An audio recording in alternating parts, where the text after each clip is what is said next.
Morning.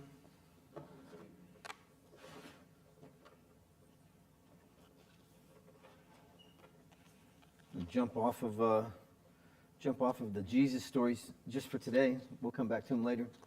I don't know if you've been downstairs.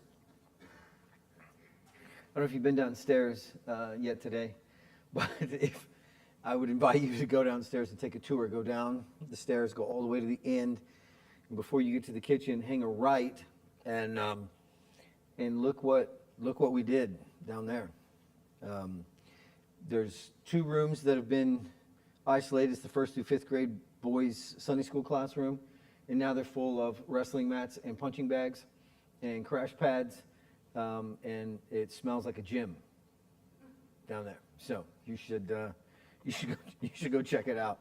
And there's also boxing gloves and pads and everything. So if somebody across the way you want to iron something out with, if you look over and you're just like, you know what, I've always had a little beef with that Brett Curry guy. I'm going to invite him in for a boxing match, I can't imagine anybody having any beef with you, Brett. Today I want to talk a little bit about Father's Day. Won't keep you here long. I want to talk about like a father's toolbox. And the things that I think are important that I see on a regular basis, just with people that I talk to, situations that come in the door, and levels of brokenness inside of families. The family was to be the evangelistic tool that goes out into the world. But a couple things have happened, and I think I can tell you where some of that happens. First and foremost, Matthew chapter 10. If you want to turn there, we can take a look at this verse before we jump in too far. Matthew chapter 10, and this has just become a big deal to me, just because I just see it so often.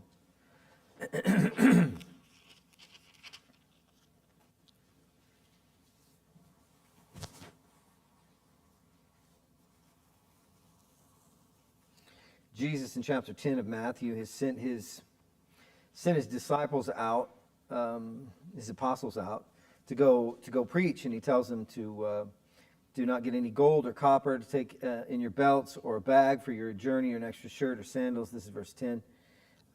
Verse 11, whatever town or village you enter, search for a worthy person there. Stay at their house until you leave. As you enter their home, give it your greeting. If the home is deserving, let your peace rest on it. If it is not, let your peace return to you. So peace, let me have it back. If anyone will not welcome you or listen to your words that I give you, leave that home or town and shake the dust from your feet. Truly, I tell you, it will be more bearable for Sodom and Gomorrah on the day of judgment than it will be for that town. I'm sending you out like sheep among wolves. Therefore, be as shrewd as snakes and as innocent as doves. Be on your guard. You will be handed over to the local councils, and you will be flogged in the synagogues. On my account, you will be brought before governors and kings as witnesses to them and to the Gentiles. But when they arrest you, do not worry about what you're going to say or how to say it. At that time, you will be given what to say, for it will not be you speaking, but the Spirit of your Father speaking through you. Excuse me. And I think that's very, very important. What Jesus has just done is he's taken his boys, and he's empowered them, and he's equipped them, and he said, listen, don't worry. Like, you have everything you need. And ideally, as a parent, that's what we want. As dads, that's what we want. We want to give our kids this blessing, and we want to equip them, and then we want to send them out the door, and we want to look at them and be like, listen, the world in front of you is on fire, okay? The whole world's on fire. It's a dangerous dumpster fire, and there's so many things going on. But here's the deal. The saint who still has work to do has nothing to fear. So here you go. Race off. Go do it. Go do it. You're equipped. You have every single thing you need. Don't worry.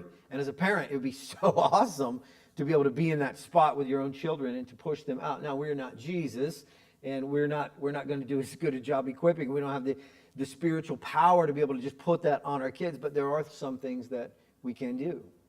And so Jesus then sends them out into the world, and it's crazy, because when they come back, they're just like, Jesus, you're not going to believe it, which is one of the greatest things that a parent can ever experience. When your kids go out and they do the things that you say, and then they come home and you're like, you're not going to believe this. And you're like, It's amazing. That's amazing. It's so cool to watch them come back and be like, you know what I learned? You know what I found out? You know what happened when I took what you gave us and walked out into the world? You know what? Seas opened up before me. Paths were cleared. God has been with me. What a fantastic thing to be able to do for your kids. The passage goes on. He begins to talk about the way the world is in verse 21. He says this, brother will betray brother to death, and a father his child. Children will rebel against their parents and have them put to death. This is all because of Jesus, and you will be hated by everyone because of me. But the one who stands firm to the end will be saved. When you are persecuted in one place, flee to another. Truly I tell you, you will not finish going through all the towns of Israel before the Son of Man comes. The student is not above the teacher, or the servant above his master. It is enough for students to be like their teachers and servants like their masters. If the head of the house, which has been called Beelzebub, if the head of the house has been called Beelzebub, how much more the members of his household? Let me put some application to it. If dad's a devil, what do you expect? You know those family lines? This family, well, he's a part of that family. Remember that family? He's just like his daddy. He's just like his daddy. And he's saying, listen, the whole world is this way. And then he looks at him and he says this, verse 26, so do not be afraid of them, for there is nothing concealed that will not be disclosed, or hidden that will not be made known. What I tell you in the dark, speak in the daylight. And what I whisper in your ear, proclaim from the roofs. Do not be afraid of those who kill the body, but cannot kill the soul.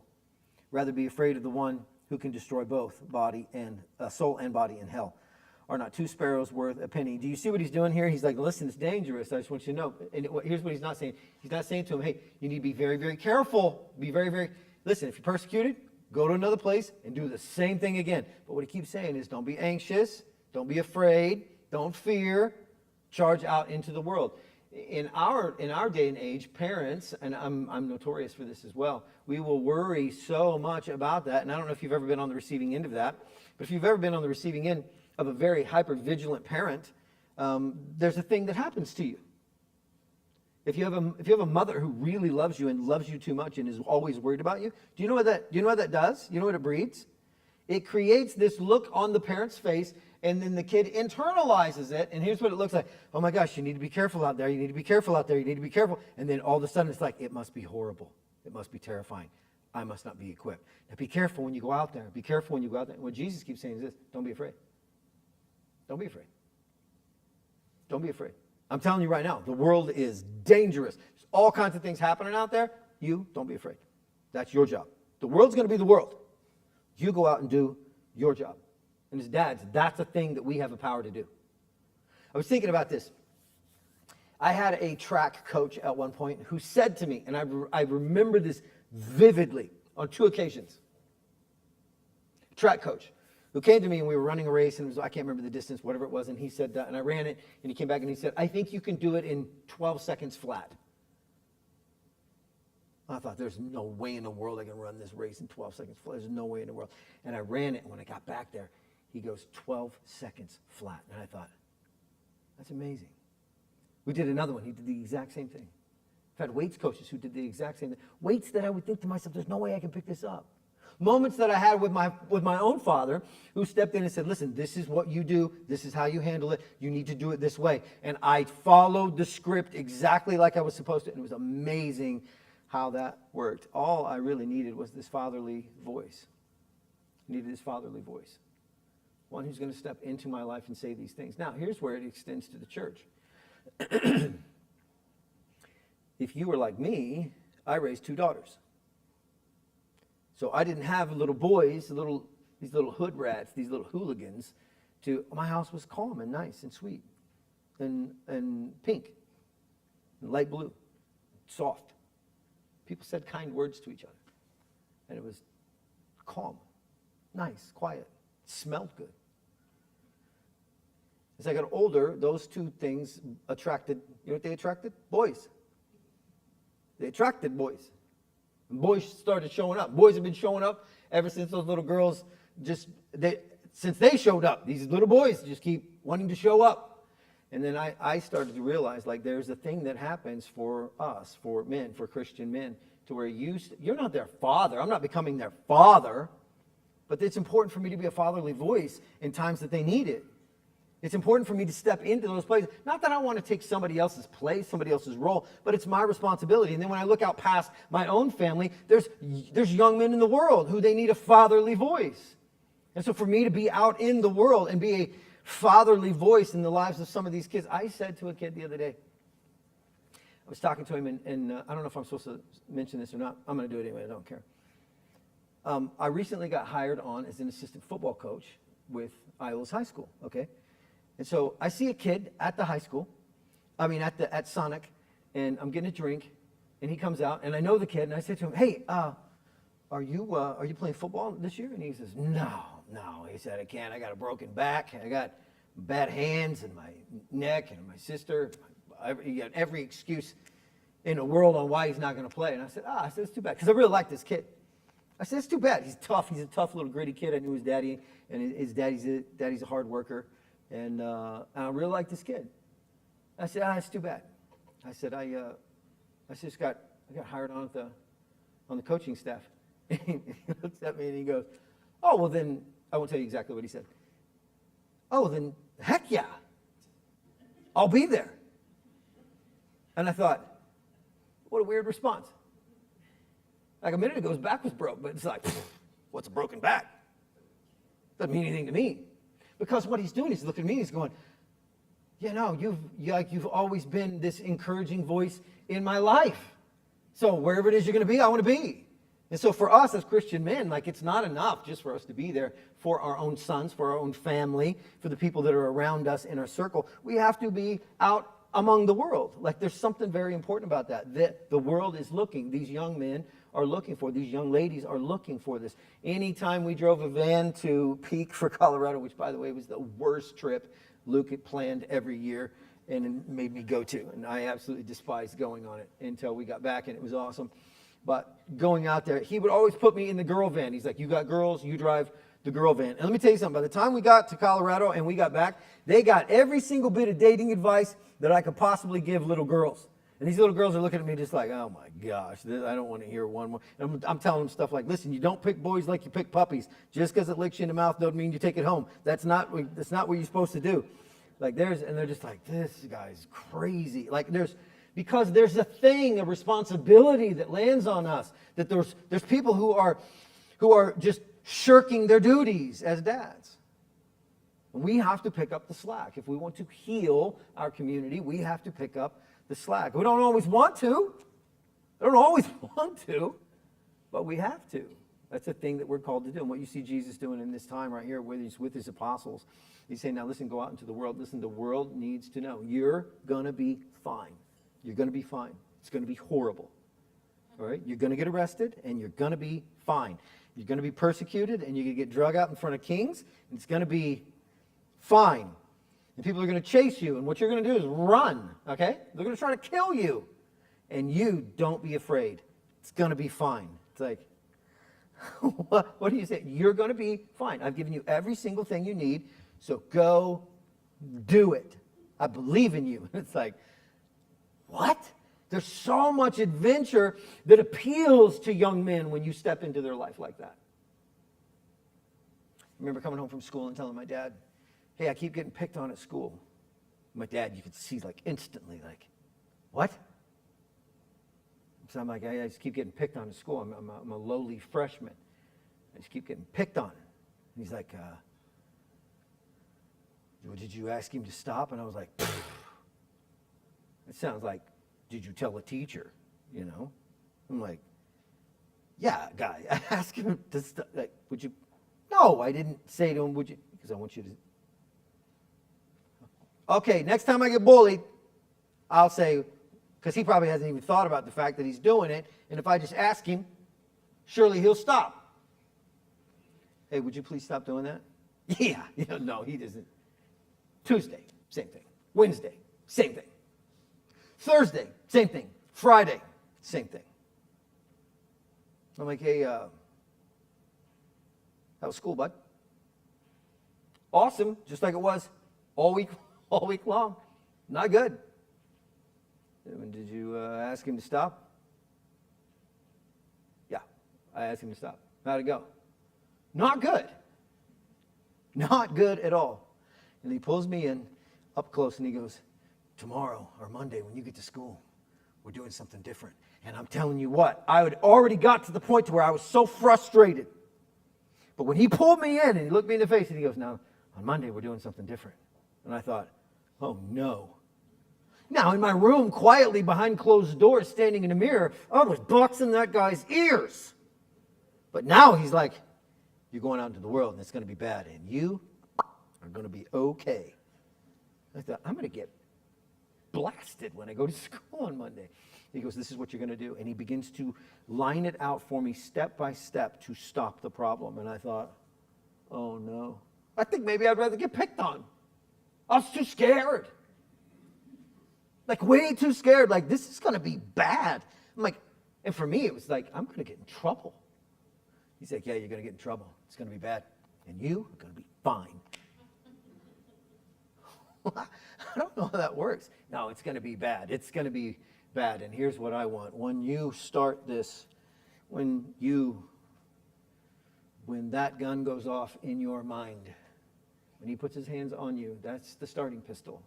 And for you, you go until you hear someone say your name. And when you do, you stop. Okay. So I go to computer class. I'm in there on Monday morning. And here I am. I'm in early thinking, okay, maybe today will be a day I won't have to. Here it comes. Pow. Right in the back of my head. Same story. This wasn't new. This is what we did every single day of the week last week. And something happened. Everything my father told me happened. I'd never done it. And I did it exactly like he told me to do it. And when the teacher said, Jared, I stopped. And I looked at her and she goes, go to the office. And she looked at him and she goes, get out from underneath that desk where you are and you go to the office too. And we both went to the office. And I did get in trouble. And he got in trouble. And we served our Saturday school at the same time on the same day, just he and I, which in retrospect is kind of a strange thing. They put us in there with a librarian. We could have beat each other up all day long, you know? But there's something about his voice that was just ringing in my head because he gave me a plan and he told me it's going to be bad and scary and dangerous and you're going to get in trouble and you're going to be fine. It's the power of a fatherly voice. Here's what else we see.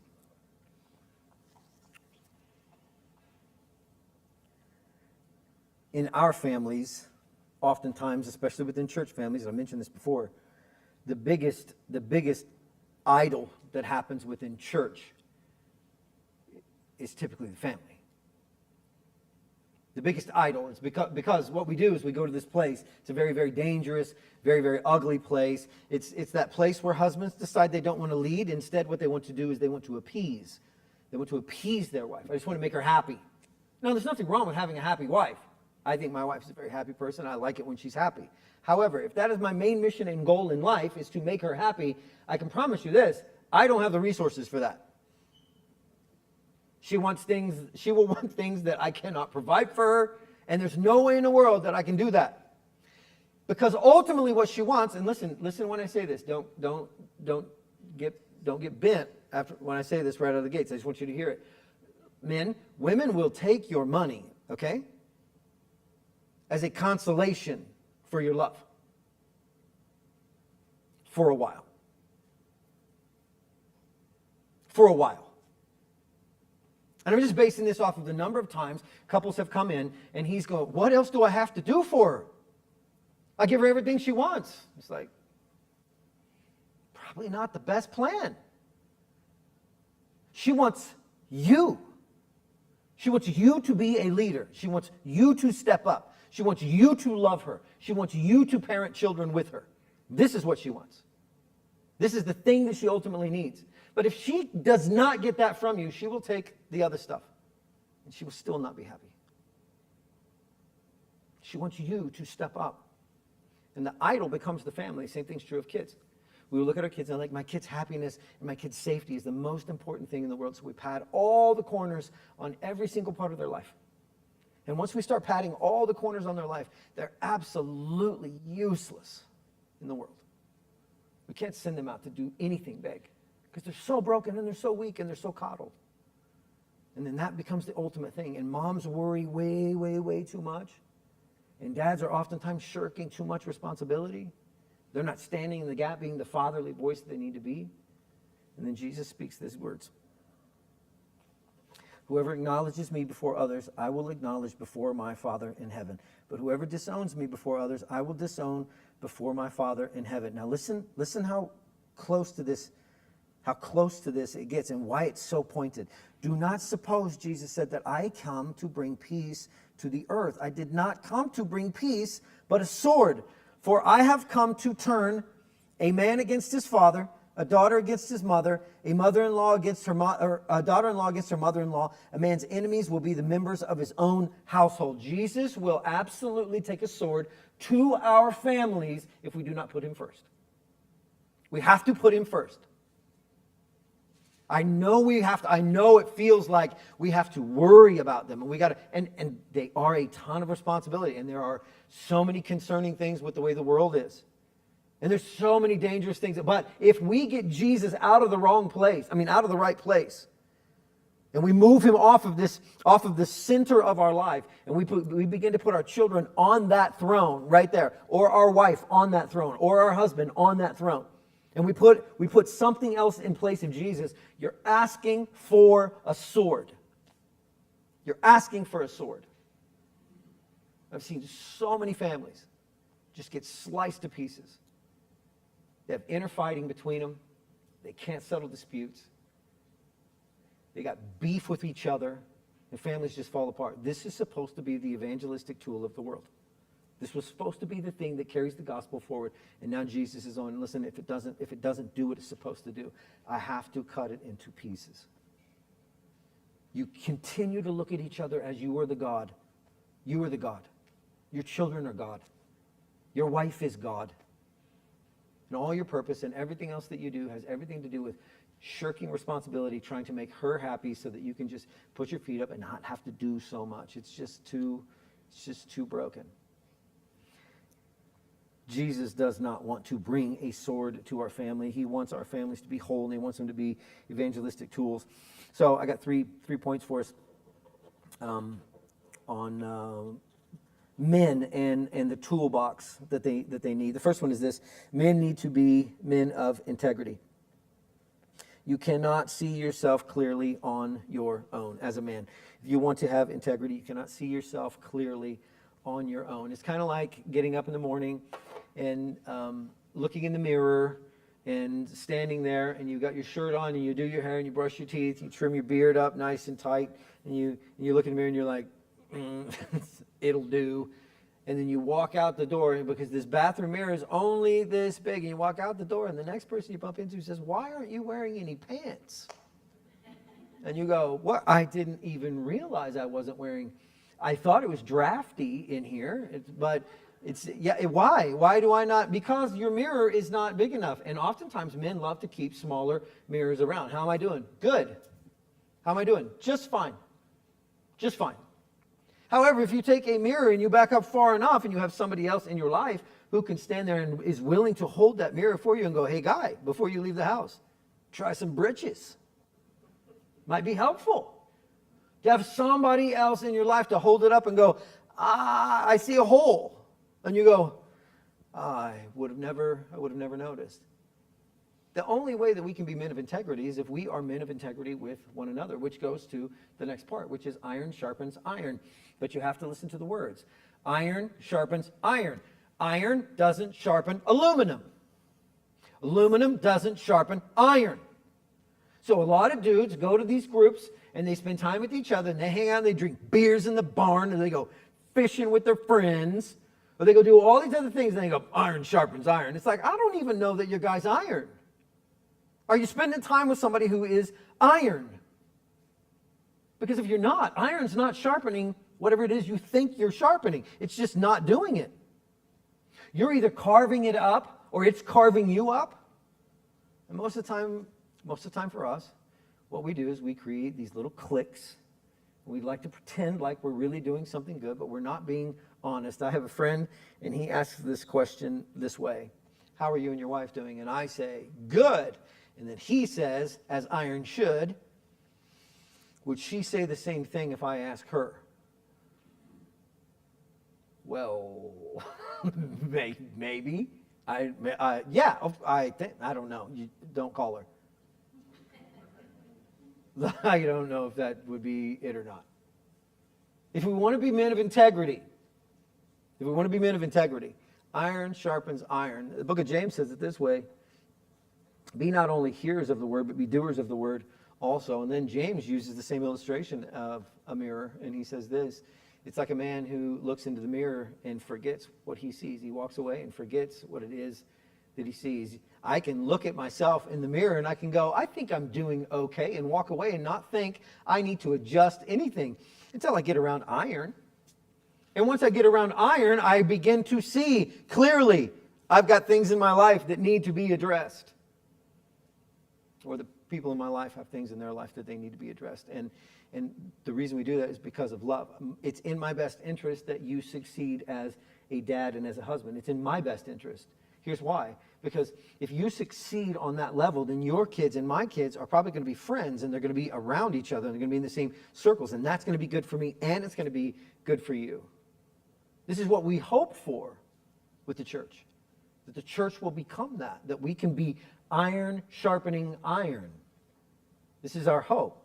And the book of James says that we should be not just hearers of the word, but be doers of the word also. You can't just look in the mirror and go, I think it'll be fine. No, take your mirror with you. Take your mirror out with you.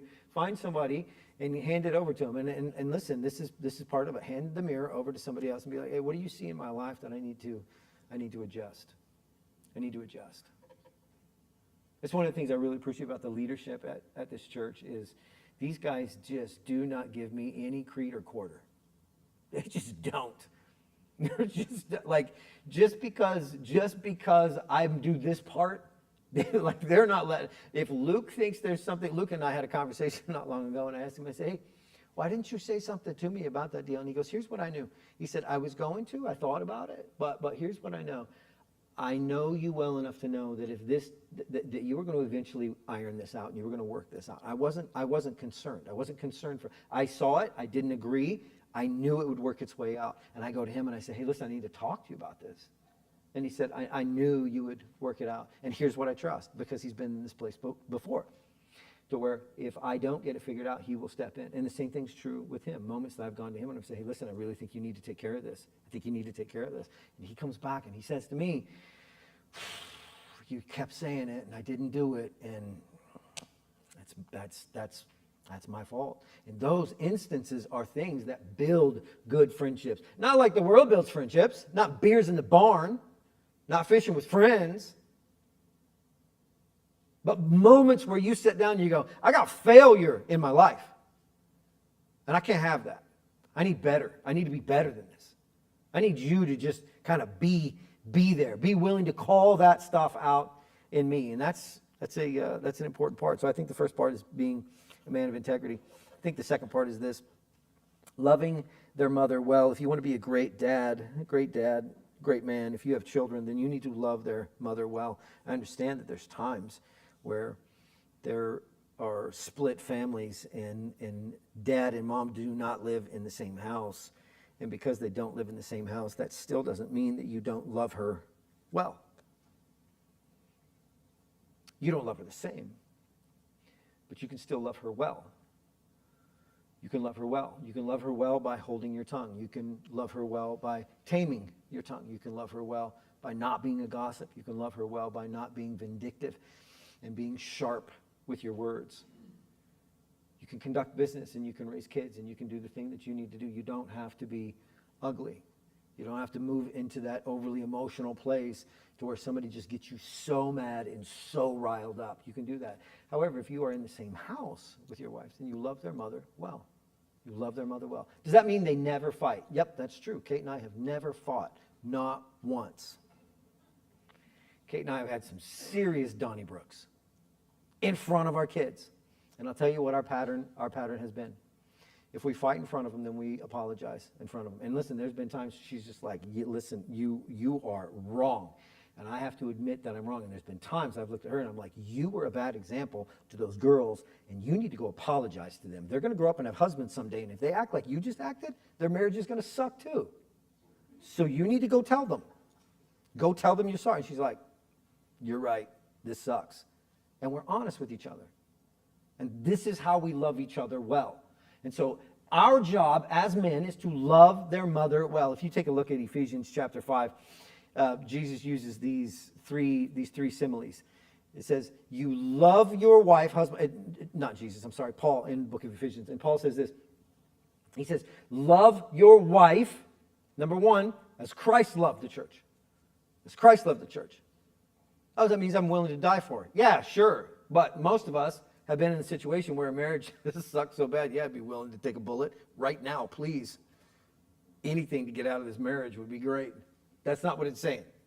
What it's saying is, listen, I want to love you like Christ loved the church, which wasn't just to die for, but to live for. But to live for, to lead, to equip, to stand in the gap for. 1 Corinthians 10 says this, God is the head of Christ. Christ is the head of man, and man is the head of woman. It's your job. No, listen, don't look at that. Don't look at this as like an importance chart or a hierarchy. Listen, this is what it is.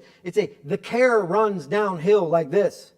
The trickle down runs down. It's this umbrella idea. Like you are the head of your wife. By the way, Scripture does not say that you are the head of your home. It doesn't say that. It says you are the head of your wife.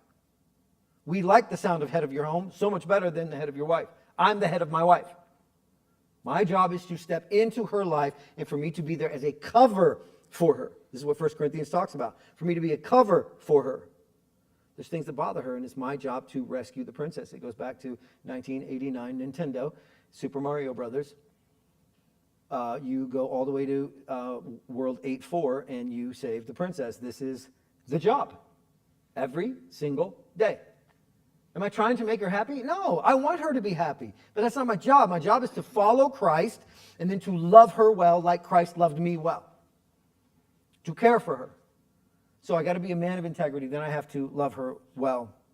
The next simile he uses is as his own body. You love her as you love your own body. Nobody wants bad for their own body. You care for her as you care for your own body. What are the physical needs that you have in your life? What are the things that you need in your life? Do you put yourself in danger? Do you put yourself out all the time? No, of course not. You try to treat yourself well.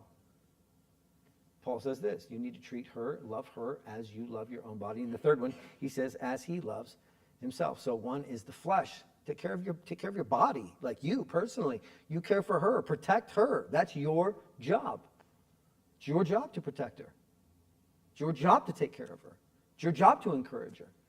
It's your job. And listen, fellas, this is tough. This is tough. Because here's what we want to do. I want to look at my wife and be like, go get some friends. Get some emotional support. Go get some friends. You need some friends in your life, which I don't think there's anything wrong with girls having some emotional support. Here's the problem, though, that I'm the one that's married to her. It's me. It's on me. So for me to sit and listen and try to understand what it is that she's going through and to sit with her and walk with her, is that not what Jesus does for us?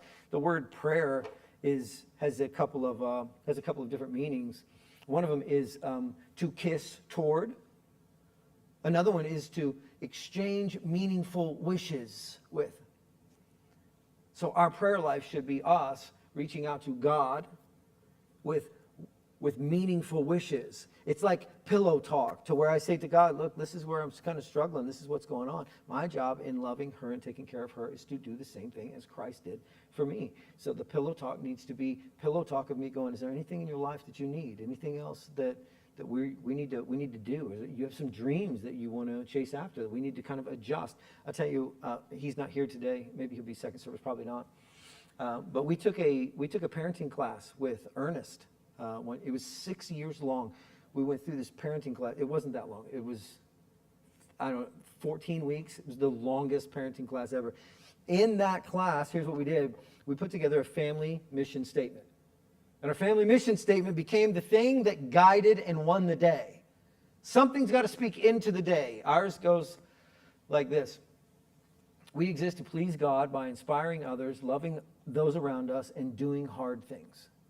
We've got this wooden plaque on our wall that says this. We exist to please God by inspiring others, loving those around us, and doing hard things. And this wins the day. And so for us, we had to have something else there that's going to just a baseline, stuff that's based on Scripture, that's going to be, this is how we're going to charge out into the world. And so there's so many times that we would sit down and we would have to say, are we inspiring other people? Are we? Are we inspiring other people with the way we live? Are we inspiring other people with our words? Are we being encouraging? Are we doing the things that we need to do? Are we loving those that God has put in our circle? Or am I doing like what the book of James does? And what the book of James says is, do not show favoritism in and among the church. And this is Jesus' brother, James, his half-brother. And he says, do not show favoritism in the church. And it's funny because the Greek word is, don't be a face receiver. Don't be a face receiver. There's certain people that God puts in your circle for you to take care of. And you look at it and you go, let's draw just cut a little piece out. I don't want to love them the same. No, they're in your circle. God put them there for a reason. They're there for a reason. The book of James says, don't be a face receiver. Don't say to somebody who's dressed nice and who's doing well and who's socially just right on cue, they're doing everything right. And you go, they're just so easy to be around. Like some people are difficult people and God puts them in your circle. And it's your responsibility to take care of them. And when it comes to your wife, it's the same kind of deal. You have to love your children's mother well. You're going to do it by example. If you go on to the next part of Ephesians, to chapter 6, the third one I would say this. I would say first, be a man of integrity. Second, love their mother well. And the third one, discipline your children. There's two words here that are used in Ephesians. If you want to flip over there, Ephesians 6. It says, children, obey your parents in the Lord, for this is right. It's as interesting that the Apostle Paul wrote this, and it says, children, obey. It's like, children, I don't know that children are going to read this. So who do you think this is written to? To the parents. The implication is, parents, make your children obey you. Make your children obey you. And here's what the word obey means. To listen attentively to someone who outranks you. To listen attentively to somebody who outranks you. To heed their words. So the Apostle Paul says this, your responsibility as a parent, as a father, is to step into that life. Now listen, I'm telling you, it's super easy, super easy to go to that place of just like, she just keeps big. I mean, I remember when our kids were little, I've shared this before, and it's just fun. Like, she would say, go get in the bath, go get in the bath, go get in the shower, go get in the bath, go get in the shower. And these little Nazis would start there negotiating. And it's like, 5 more minutes, 5 more minutes, 5 more minutes. Not right now. Can I wait? Can I do this first? And she was so nice. She was so nice because she's a mom, and she's so nice that she would go, okay. And then 10 minutes would go by, and then go get in the shower. And they're like, okay, well, can we do 5 more minutes? And she's so kind. She's so sweet. She's just in free fall, and she loves her kids. And so she's just like, okay, 5 more minutes. And then 5 more minutes come in. Hey, go get in the shower. Go get in the bed. And she's so nice. She's so nice. And then she's not. Then she's not. Then she's not.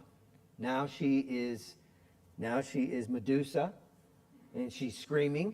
And she's got snakes on her head, and she's like, get in the shower. And I'm like, what just happened? Like, this was peaceful negotiations, and it just turned into, an all-out gunfight right there. And then I've got to step in, like, what? Hold on. Like, Kate, what? Like, just say no. Go. Just go. Well, it's super good advice. It's super good advice on my end. You know what would have been more helpful? Is if the father of the house would have stood up, what your mom said, go, go. Because the minute I would say it, off they would go. It's her job to love and to nurture and to care. It's my job to step in and be the bad guy. And I hear these dudes say it, and it gets me so hot under the collar. So hot under the collar. Well, I don't always want to be the bad guy. Well, you're never the bad guy anyway. You're a bad guy because you don't do anything hard ever in your life. You're already the bad guy. Because you've abandoned your family and shirked your responsibilities, and you're too overly emotional and useless anyway. So, it's probably a little heavy-handed, but you are that guy. You're that guy.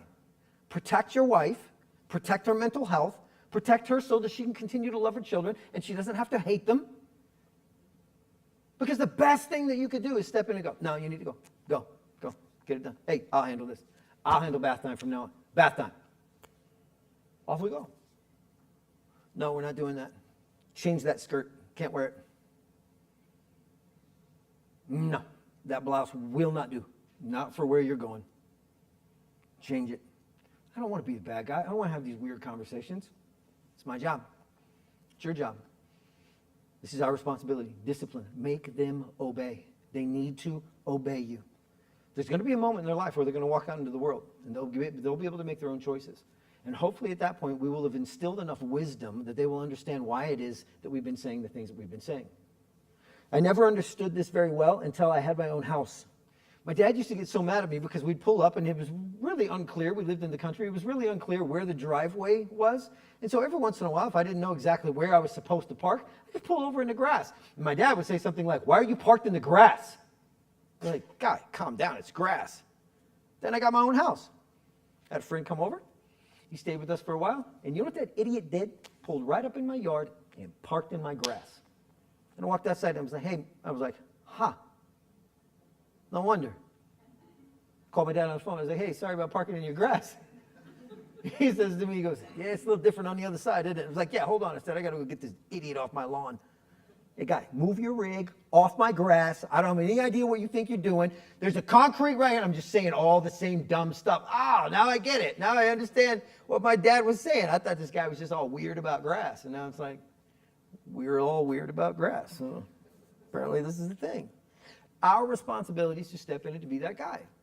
You have to be that bad guy. And you're not the bad guy. This is the thing that you do. The other word that's used for obey is the word honor. And the word honor is a fixed value or to revere. Fixed value, all right? So here's what it means, dads. When we teach our children something, we make them obey, teach them the lesson on why this matters. Let me tell you something dumb that doesn't work and doesn't make any sense and isn't helpful, okay? Here's what it is. 'Cause I said so. 'Cause I said so. Oh. Well, I already knew that. 'Cause I heard you say it. I don't understand why that's the... Teach me let me understand what it is that you know. I want to know what it is that you know. And so it says, children, honor their parents. Here's what's interesting, is that in both instances, it doesn't say, children, obey your father. It says, children, obey your parents. So who do you think that lands on for us? If there's something in your house that you don't like, men, it's your fault. It's your problem. If there's something in your house that you don't like, it's your problem. You have to fix it.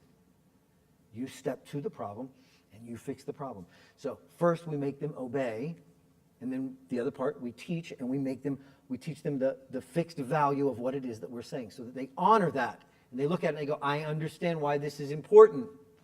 I understand why this is important. It's not about because I said so. It goes deeper than that. It says father and mother. Dads, you make your children obey their mother.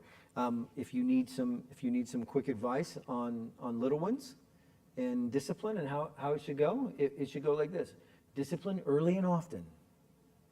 Doesn't have to be horrible, doesn't have to be painful, doesn't have to be torturous, it doesn't have to be abusive, but early and often. Establish a baseline early and often. The consistency matters more than anything else. Here's what happens for most of us. We get in a place where we have these kids and they're just so wonderful, except when they're not, or when we're in a restaurant and they don't want to be good and they're going bananas, and then we're just like losing our mind and we're going to beat somebody in a bathroom, and there's all this is, it's like, no, listen, there's a way we act. There's a way we live. It's our responsibility. For men, this is our responsibility. So young dads, this is what we have to do. Like, we have to step into that, and we have to do those things. These are the things that we teach other young fathers to go do. If you have sons in your life or sons-in-laws in your life, you step to them and you say, hey, listen, here's the thing that you need to know. Like, these are the important parts. I don't want to tell you how to raise your kids. I don't want to tell you how to raise your kids. But there are biblical principles that we need to make sure that other people know about. And that's our responsibility. The consistency of our discipline matters most. So I think integrity matters. I think loving their mother well matters, and I think discipline matters. And so that's it for Father's Day. All right. So we'll pray, and you close us out. Luke's going to close us out. Thank you for being here. It was kind of stormy here this morning, so thanks for getting up and getting after it. God, thanks for everything that you've done for us, Lord. We ask that we can honor you, Lord, that we can take our role as fathers seriously, Lord, that we can love our children the way we need to, and that we can love the broken and the orphaned and the abandoned children the way that you've loved us, Lord, that we can bring other people into your house and into your family. But we know that it's the second family, the one that you designed, called the church, that's now that tool that you want to use to save the world, to rescue the world. Lord, thank you for letting us be a part of your great rescue plan. It's in Jesus' name we pray. Amen. Stand again.